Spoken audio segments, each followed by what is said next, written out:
Aujourd'hui, on se trouve sur la commune de Saucourt, donc sur les étangs, des étangs qui sont des anciennes ballastières et qui ont été aménagés il y a plus de 20 ans. Aujourd'hui, on se rend compte que c'était un ticket gagnant pour eux et c'était une très belle réussite parce qu'aujourd'hui, ce site accueille des compétitions internationales de pêche.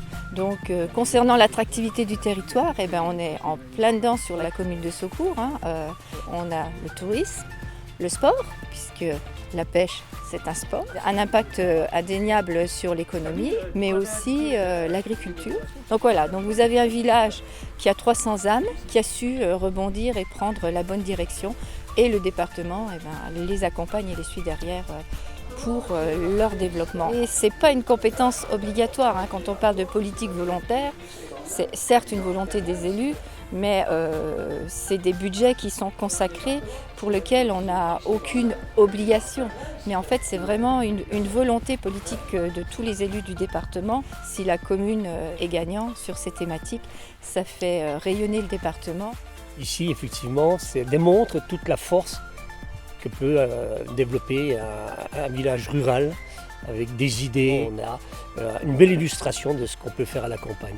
Quand on va au contact des édiles de terrain, on sent bien effectivement qu'ils sentent la baisse des moyens qui leur sont attribués, mais malgré tout, le département tient quand même à maintenir cette aide qui est faite sur les territoires au travers d'une dotation volontaire, bien évidemment. C'est un engagement des élus du département d'aider et de continuer à aider autant qu'ils puissent encore le faire, les territoires à se développer et apporter une image, une identité. Les Vosges, c'est une zone rurale, c'est une zone de montagne, mais c'est aussi avant tout des gens qui ont des idées et qui construisent un territoire à l'image de ce qu'on voudrait, c'est-à-dire un territoire où il fait bon vivre. On voit beaucoup de tourisme vert ici. Alors le tourisme effectivement lié à la pêche, mais pas que. Puisque derrière nous il y a la voie bleue, des lieux d'accueil, derrière moi il y a ce qu'on appelle les lodges, mais il y a aussi cette fameuse péniche qui est derrière nous, qui est en cours de finition, pour permettre effectivement de loger ce tourisme un peu de pêche, mais aussi ce tourisme de vélo. C'est un engagement fort de la commune parce que c'est un investissement à hauteur de 160 000 €.